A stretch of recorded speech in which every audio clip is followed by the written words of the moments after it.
हे बेटा मॅट्रायसिसची डेफिनेशन काय? Rectangular arrangement of numbers. नंबर्सच्या रेक्टँग्युलर अरेंजमेंटला काय म्हणायचं? मॅट्रायसिस. हे बघा फॉर एक्झाम्पल 1 2 3 4 ह्याला काय म्हणायचं?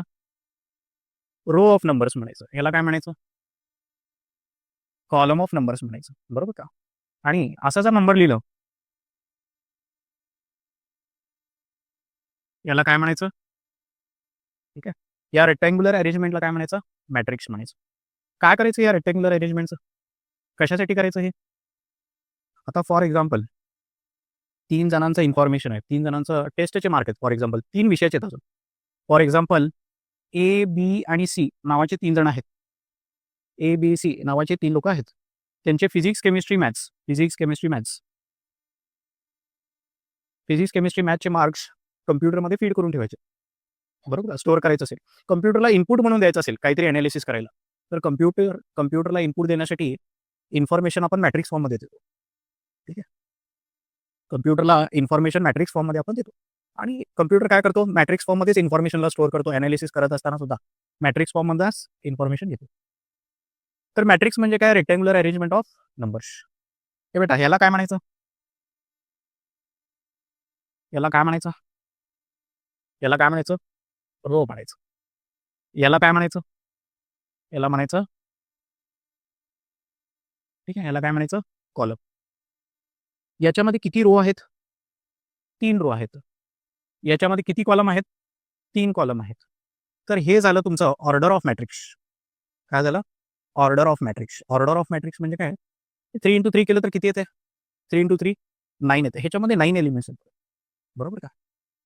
Number of rose multiplied by number of columns म्हणजे ऑर्डर ऑफ मॅट्रिक्स. या नंबरला एम ने डिनोट करतात. स्मॉल एम ने डिनोट करतात. याला स्मॉल एम ने डिनोट करतात आणि याला एन ने डिनोट करतात. ठीक आहे. तर मॅट्रिक्स म्हणजे काय? Rectangular arrangement of number. ठीक आहे. ह्याच्यातला पहिला जो एलिमेंट आहे त्या एलिमेंटला पण काहीतरी नंबर आहे. काय नंबर दिलाय? A11 दिसतंय का? काय नंबर आहे? A11. दुसऱ्या एलिमेंटला काय नंबर दिले? A12. असं करत करत तिसऱ्याला काय नंबर असणार आहे? A13. ठीक आहे. असं करत करत फर्स्ट रो मधला nth एलिमेंट. ठीक आहे. हे सेकंड रो मधला फर्स्ट एलिमेंट, सेकंड रो मधला सेकंड एलिमेंट, सेकंड रो मधला जेथ एलिमेंट, सेकंड रो मधला nth एलिमेंट. फर्स्ट रो असेल तर 1 आहे, सेकंड रो असेल तर 2 आहे, थर्ड रो असेल तर 3 आहे. एम रो असेल तर एम आहे. एम रो असेल तर काय आहे? एम रो असेल तर एम आहे. बरोबर का? एम रो असेल तर एम आहे. आणि फर्स्ट कॉलम असेल तर इथे 1 आहे. बरोबर का? सेकंड कॉलम असेल तर इकडे काय आहे? 2 आहे. थर्ड कॉलम असेल तर 3 आणि nth कॉलम असेल तर काय असणार आहे? n असणार. बरोबर का? या एलिमेंटचा नंबर काय असणार आहे? A11. बरोबर का? A11. या एलिमेंटचा नंबर काय असणार आहे? A12. या एलिमेंटचा नंबर काय असणार आहे? A13. ठीक आहे. अँड सिमिलरली ह्याचा A33. ठीक आहे. त्याच्यानंतर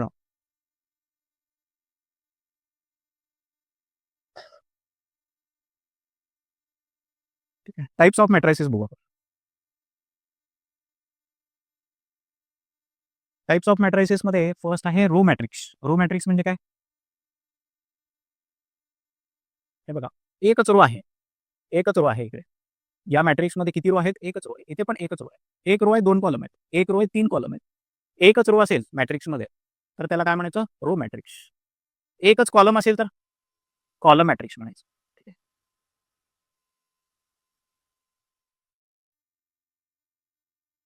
तिसरा 0 और नल मॅट्रिक्स. सगळे एलिमेंट 0 असतील मॅट्रिक्समधले तर त्याला कुठलं मॅट्रिक्स म्हणायचं? 0 मॅट्रिक्स किंवा नल मॅट्रिक्स म्हणायचं. ठीक आहे. मॅट्रिक्सचा ऑर्डर 2x2 किंवा 3x3 जर असेल, हे बेटा मॅट्रिक्सचा ऑर्डर 2x2 किंवा 3x3 असेल तर त्याला काय म्हणायचं?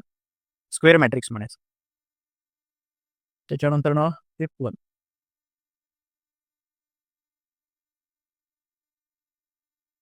फिफ्थ वन काय आहे? Diagonal matrix. डायगोनल मॅट्रिक्स म्हणजे काय? फक्त डायगोनलला एलिमेंट एक्झिस्ट करतात. डायगोनलचे एलिमेंट एक्झिस्ट करतात. नॉन डायगोनल एलिमेंट जे आहेत ते सगळे 0 आहेत. बरोबर का? नॉन डायगोनल एलिमेंट काय आहेत? 0 आहेत. ठीक आहे. डायगोनलला काहीतरी नंबर एक्झिस्ट करतात. नॉन डायगोनल एलिमेंट्स कसे आहेत? 0 आहेत. त्याला म्हणायचं डायगोनल मॅट्रिक्स. ठीक आहे.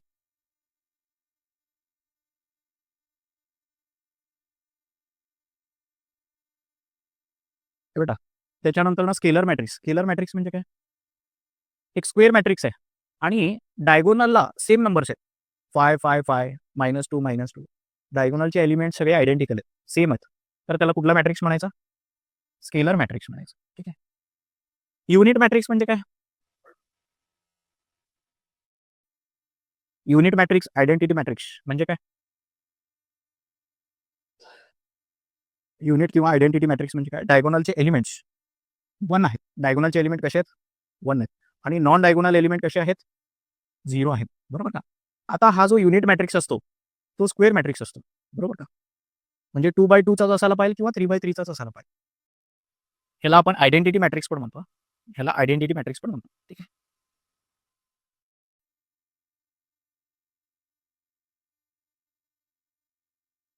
त्याच्यानंतर ना upper triangular matrix. Upper triangular matrix म्हणजे काय? अप्पर ट्रायंगलमध्ये डायगोनलच्या वरच्या बाजूला एलिमेंट एक्झिस्ट करतात, त्याला म्हणायचं अप्पर ट्रायंग्युलर मॅट्रिक्स. डायगोनलच्या खाली काय असणार आहेत? सगळे 0 असणार आहेत. वरती एलिमेंट एक्झिस्ट करतात म्हणजे त्याला काय म्हणायचं? Upper triangular matrix. खाली जर एलिमेंट एक्झिस्ट करत असेल तर डायगोनलच्या खालच्या बाजूला, डायगोनलमध्ये आणि डायगोनलच्या खाली जर एलिमेंट एक्झिस्ट करत असेल तर त्याला काय म्हणायचं? Lower triangular matrix.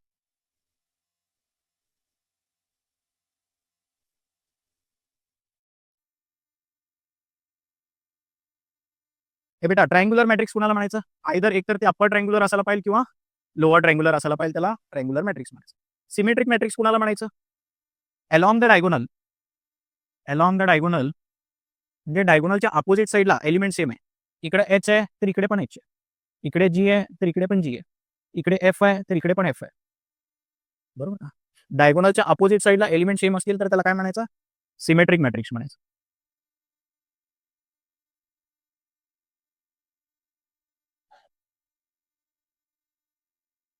Skew symmetric कुणाला म्हणायचं?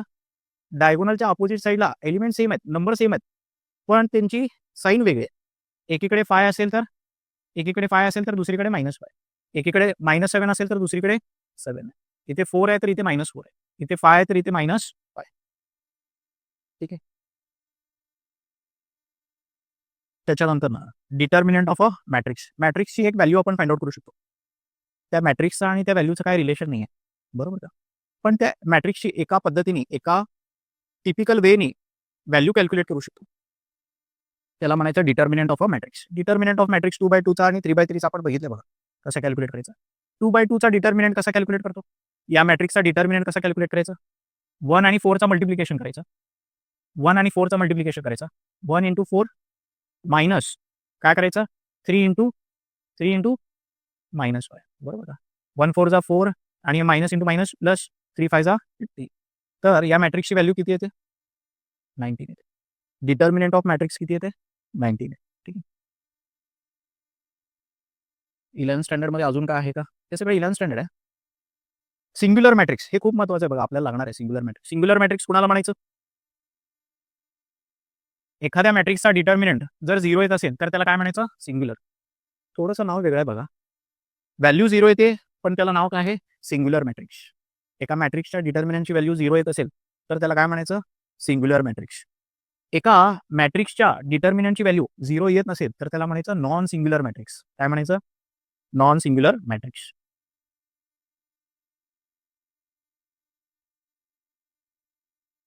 त्याच्यानंतर ना ट्रान्सपोज ऑफ अ मॅट्रिक्स. या पेजवरचं सगळं लागायचं बघा.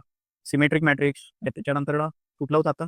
Singular matrix, non singular matrix आणि ट्रान्सपोज ऑफ अ मॅट्रिक्स आपल्याला लागायचं बघा. ठीक आहे. ट्रान्सपोज ऑफ अ मॅट्रिक्स म्हणजे काय?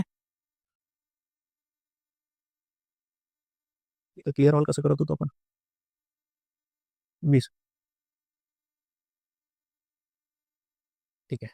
ए बेटा एका मॅट्रिक्सचा ट्रान्सपोज कसा करायचा बघा. फॉर एक्झाम्पल एक मॅट्रिक्स असा आहे 1 2 3 4 5 6. याचा ट्रान्सपोज ए ट्रान्सपोज कसा करायचं? रोला कॉलममध्ये कन्वर्ट करायचं. या पहिल्या रोला पहिल्या कॉलममध्ये कन्वर्ट करतो. या दुसऱ्या रोला दुसऱ्या कॉलममध्ये कन्वर्ट करतो. याला काय म्हणायचं? ए ट्रान्सपोज. काय म्हणायचं याला? ए ट्रान्सपोज. रो मधले एलिमेंट कॉलममध्ये जर लिहिले तर त्याला काय म्हणायचं? Transpose of a matrix. त्याला ए टीने पण डिनोट करतात, ए डॅशनी पण डिनोट करतात. हा पण ए ट्रान्सपोज आहे, हे पण ए ट्रान्सपोज आहे.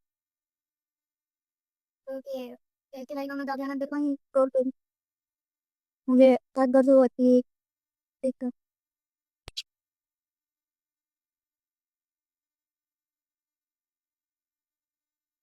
अजून काय 11th स्टँडर्डमध्ये? 11th स्टँडर्डमध्ये अजून काय? Algebra of matrices. हे बेटा 2 मॅट्रिक्सचा ॲडिशन कधी करू शकतो? 2 मॅट्रिक्सचा ऑर्डर सेम असेल तर, बरोबर का? 2x2 आणि 2x2 चा जर मॅट्रिक्स असेल तरच त्यांचा ॲडिशन किंवा सबट्रॅक्शन करू शकतो. 2x3 चा एक मॅट्रिक्स आहे, आणखी एक 2x3 चा मॅट्रिक्स आहे. त्यांचा ॲडिशन किंवा सबट्रॅक्शन करू शकतो. ॲडिशन किंवा सबट्रॅक्शन कसं करायचं?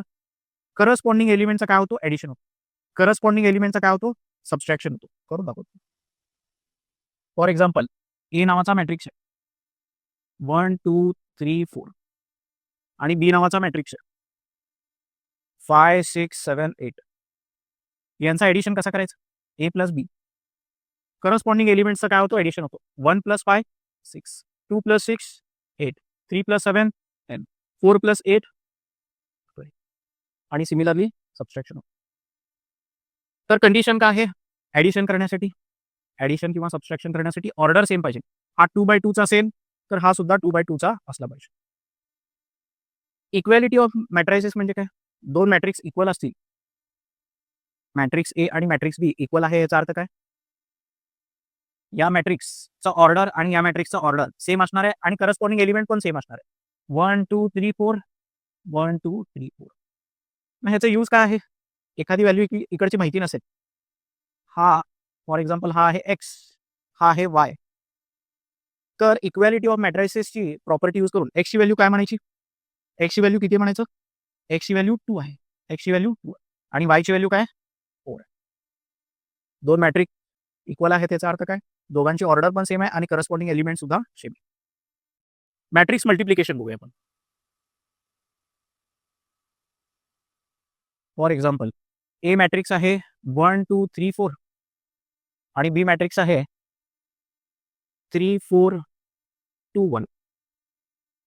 ठीक आहे, हे 2 मॅट्रिक्स आहेत, यांचा मल्टिप्लिकेशन करायचं आहे. तर मल्टिप्लिकेशन करण्यापूर्वी मल्टिप्लिकेशन होतो का हे चेक करायचं. म्हणजे या दोघांचं मल्टिप्लिकेशन होऊ शकतो का हे पहिल्यांदा चेक करावं लागेल. याचा ऑर्डर काय? 2x2. याचा ऑर्डर काय? 2x2. हे बेटा, हा सेकंड नंबर आणि हा थर्ड नंबर, इकडचा दुसरा नंबर आणि इकडचा पहिला नंबर, बरोबर का? फर्स्ट सेकंड थर्ड फोर्थ, दुसरा आणि तिसरा नंबर जर सेम असेल, हे दोन्ही नंबर जर सेम असतील तर मॅट्रिक्स मल्टिप्लिकेशन होऊ शकतो. 2 मॅट्रिक्सचं मल्टिप्लिकेशन होऊ शकतो. जर मल्टिप्लिकेशन होणार असेल तर मल्टिप्लिकेशन केल्यानंतर जो रिझल्टंट मॅट्रिक्स भेटणार आहे त्याचा ऑर्डर काय असणार आहे? त्याचा ऑर्डर असणार आहे 2x2, बरोबर का? रिझल्टंट मॅट्रिक्स जो भेटणार आहे ए बी, त्याचा ऑर्डर काय असणार आहे? हा 2 आणि हा 2, 2x2. ठीक आहे, दुसरा आणि तिसरा नंबर सेम असेल तर मॅट्रिक्स मल्टिप्लिकेशन होऊ शकतो. आणि मॅट्रिक्स मल्टिप्लिकेशन झाल्यानंतर जो रिझल्टंट मॅट्रिक्स भेटणार आहे त्याचा ऑर्डर काय असणार आहे? हा पहिला आणि चौथा, बरोबर. आता मल्टिप्लिकेशन करायचं कसं? एकच रूल आहे त्याच्यामध्ये, मॅट्रिक्स मल्टिप्लिकेशन मध्ये एकच रूल आहे. एक रोचा एक कॉलम बरोबर मल्टिप्लिकेशन करायचं, मग तुम्हाला एकच एलिमेंट मिळतो. एक रोचा एक कॉलम बरोबर मल्टिप्लिकेशन केल्यावर काय मिळतो? एक एलिमेंट. हे बघा, इकडचा एक रो, इकडचा एक कॉलम चा मल्टिप्लिकेशन केल्यावर एकच एलिमेंट मिळणार. पहिल्यांदा हे बेटा नंबर्स लिहितो इथं. 2x2 चा मॅट्रिक्स भेटणार आहे तर इथे नंबर्स लिहितो सिम्प्लिसिटीसाठी. हा, या पहिल्या नंबरला काय म्हणायचं? पहिल्या एलिमेंटला काय म्हणायचं? A11. याला काय म्हणायचं? याला काय म्हणायचं? ह्याला, ठीक आहे.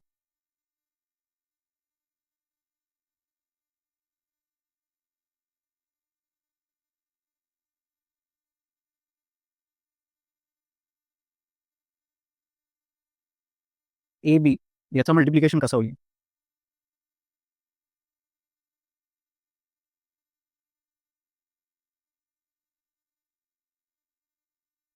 हे मल्टिप्लिकेशन कसं होतं बघा. हे बेटा मल्टिप्लिकेशन कसं होतं बघा. पहिला एलिमेंट काय आहे? A11. A11 म्हणजे फर्स्ट रो फर्स्ट कॉलम. पहिला एलिमेंट मिळवण्यासाठी कुणाकुणाचं मल्टिप्लिकेशन करायचं? First row first column, first row first column. 1 3 जा 3 प्लस 2 2 जा 4, बरोबर का? फर्स्ट रोचा फर्स्ट कॉलम बरोबर मल्टिप्लिकेशन केलं, फर्स्ट एलिमेंट मिळते. हा दुसरा एलिमेंट मिळवण्यासाठी काय करायचा, फर्स्ट रो आणि सेकंड कॉलमचा मल्टिप्लिकेशन करायचं. 1 4 जा 4 प्लस 2 1 जा 2. हा थर्ड एलिमेंट मिळवण्यासाठी काय करायचा, सेकंड रो फर्स्ट कॉलम बरोबर का, 3 3 जा 9 प्लस 4 2 जा 8. हा फोर्थ एलिमेंट मिळवण्यासाठी काय करायचा, second row second column, second row second column, 3 4 जा 12 प्लस 4 1 जा 4 बरोबर का. तर रिझल्टंट मॅट्रिक्स कसा भेटतो, 3 प्लस 4 7 4 प्लस 2 6 9 प्लस 8 17 12 प्लस 4 16. येते का लक्षात. असंच 3/3चं पण मल्टिप्लिकेशन करायचं. पाहिजे तर मल्टिप्लिकेशन करण्यापूर्वी पेन्सिलने काय करायचं, साईडला हे रफ मॅट्रिक्स लिहून ठेवायचं. म्हणजे दोघांचं मल्टिप्लिकेशन केल्यानंतर ना रिझल्टंट मॅट्रिक्स 2/2चा भेटणार आहे. त्याच्यामध्ये 4 एलिमेंट असणार आहे. पहिला एलिमेंट A11, दुसरा एलिमेंट A12, तिसरा A21, चौथा A22. बरोबर लक्षात येते. तर 11th स्टँडर्डमध्ये एवढंच इम्पॉर्टंट होतं बघा. अजून काय आहे का, मॅट्रिक्स मल्टिप्लिकेशन झाल्यानंतर ना झालं. आता आपण 12th स्टँडर्डकडे येऊया.